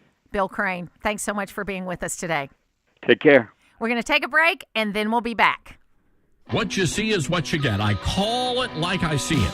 What's right is right and what's wrong is wrong, ladies and gentlemen. We have always believed that on this radio program. It's Todd Starnes, weekdays at noon on AM 550 and FM 102.9 WDUN. It can be difficult when you hear multiple experts give totally opposite opinions on how you should handle your estate planning and elder needs. What's the real answer? This is Kevin Tharp, and I've had to face these issues head on with my own family, and I've made it my life's work. I'm not telling you to just listen to me. I'm just asking for the chance to be a part of your conversation. Log on to KevinTharpWithAnE.com. Let me help you make the hard decisions the right way. 250 years of America, built one town, one voice, one unforgettable mile at a time. This year, as our nation celebrates its 250th birthday, Travel with Anita brings those stories to life with Quarter Miles Travel. We're sharing the places where history still breathes, communities that shape the country, and landscapes that remind us of who we are. But these aren't just stories to hear.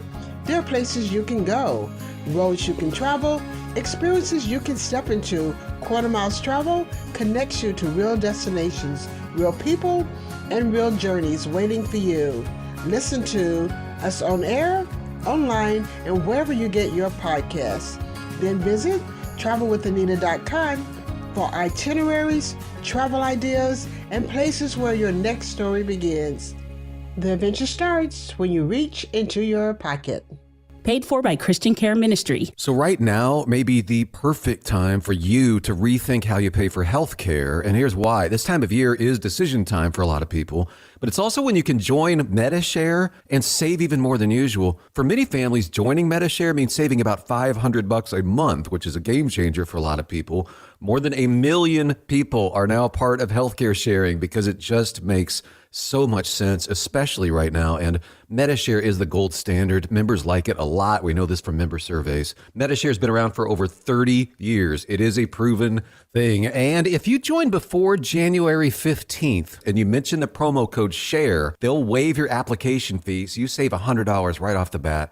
I'll give you the number here in a second, but just call. You'll get a price within 2 minutes. And again, the deadline is January 15th. So call now. You'll save even more. Here's the number, 855-51-BIBLE. That's 855-51-BIBLE. 855-51-BIBLE. Always here, always local. From the Access WDUN Hardy Chevrolet Newsroom, Gwinnett County's Board of Commissioners approved their 2026 fiscal year budget at a rate slightly lower than last year's. Details at Access WDUN and coming up on North Georgia's News Talk. Use the Access WDUN Talk and Text line, presented by M&R Rental at 770-535-2911, and be part of the conversation. From the Northeast Georgia Health System studio in downtown Gainesville, it's the Martha Zoller Show on AM 550 and FM 102.9 WDUN. Was Kamala the ops when your granddad was running? To be honest with you, I stay out of politics completely. Love that. Completely. Love it. So I would never run, I don't want anything to do with politics because I feel like politics is such a dangerous thing. And I think if both sides met in the middle, everyone would be so much more happier. And I think there's radical left, there's radical right. And there's a lot of people that get too extreme, and that's where social media really ties into it because social media kind of makes your Instagram or your feed or whatever kind of either be really one way or the other. And there's not a lot of things on social media where you're very much in the middle. And I think that's kind of makes some people crazy and some people buy into it too much. I think that's the best way to say it. There's no bad blood. I'm very much in the middle. I'm kind of it is what it is. They ran against each other. Obviously, I'm going to support my grandpa, my family member. But that's pretty much it. It is the Martha Zoller Show. Now, that's Kai Trump, Logan. She's getting ready to get out into the LPGA. I think she's qualifying for that. She's a very good golfer. But I thought that was political in and of itself, the way she answered that question. I'm sure that they've had many talks about go on interviews and ways to answer questions. But no, like I said, I thought that was a very well thought out answer from Kai. Yeah, she's been around politics, that's for sure. Yes, she has. So what was the final outcome yesterday regarding Gainesville High School and Coach Niblett? Did they make the announcement yesterday? Still nothing yet. Still no official word yet. Yeah. But still, as we know, very heavy rumors that Coach Niblett will be heading out to Boulder, Colorado. Do you think they're trying to talk him out of it? I don't think they're trying to talk him out of it. It might just be a lot of, we know the transfer portal is going on right now, so they might be trying to get all that figured out before they start announcing more coaching decisions. And I think that might be the reason. Is he like a regular coach or a teacher where he has an annual contract, or does because he's the football coach, does he have a several-year contract? I'm not too sure. I'm not sure about all that, about his contract details at Gainesville High School. If anyone knows, please text us in. We'd love to hear that. But that it sounds like it's going to be a nice, we thank you for your service here, Coach Niblett. We wish you the best, and no bad blood, nothing like that, thankfully. But like we said yesterday, he's done fantastic job at the high school since he came here a couple of years ago, and put us back on top, brought us to a couple of state championship appearances, and got some big money spent on the stadium. Boy, you were not kidding. That renovations they went through last year, And we know it's always a packed house every Friday night at Gainesville. Oh, it's so much fun. I used to take my kids there when they were growing up, and it was some of the most fun nights, both at Gainesville High School when we were there and then North Hall High School when we moved out into the country. It was a great, Friday night event that I just loved. It was fantastic. Now, I think we'll see what happens. John Lilly's going to be in with me tomorrow, and I'm sure he's got the inside scoop. He's got the scoop for us. All right. We'll find out. He'll at least know if there's a contract or not, because that's very interesting to me, because there could be some negotiations going on if there's money involved. Oh, yes. I'm sure there's something involved with that. So we've had a great show today. I am so excited of the people that we got to talk to today. Mark Vargas was fantastic in giving that kind of outward-looking look of what's happening related to crime in the United States, because in many pockets across the country, crime is way down. Murders are way down. Drug overdoses, which, we were losing 100,000 young people a year to drug overdoses, and that number's going to be right around 50,000, which is still too much, but it's drastically reduced. So that's a good thing from not having all the fentanyl coming across the border and all that. And you know what? I don't even call fentanyl an overdose. Fentanyl is a poisoning, okay, because a lot of times people don't know they're taking fentanyl. It has been laced in with something else that they're taking. And so it's more like a poisoning than it is an overdose, but it still resulted in close to 100,000 deaths a year. That's down. But the biggest thing is the property crimes, okay? The property crimes that people hated in Atlanta and places like that are drastically down. Now, interestingly enough, in the cities that they did not take the federal help, those numbers are not down. So we have this group of cities where there was federal help that was sent in, that they've had drastic reduction in crime. And these group of cities that wouldn't accept the help, and they have, in the case of Chicago versus New York, Chicago versus, New York, they had roughly 2,000 shootings last year. New York had 700. New York has 4 times the population that Chicago does. So it's an interesting time, and we're seeing crime go down. And that could mean one of two things. It is all the extra things we're doing related to crime, but it also could mean that the economy's getting better.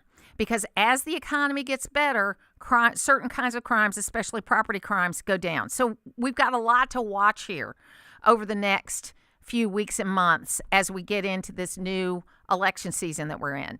And we are going to turn our look to the legislature starting next week, and we'll start having guests on for that all throughout the week. But then also we're going to be looking at what's going to happen with the election in November, which will be here in a minute. So we'll see what happens with that. I want to thank Miri Eisen for being on. She was a fantastic guest, one of the people that I met while I was in Israel. But we hope that you'll stay with us, and we certainly were around the corner, around the world today. And we want you to be back with us tomorrow. We're always here, always local.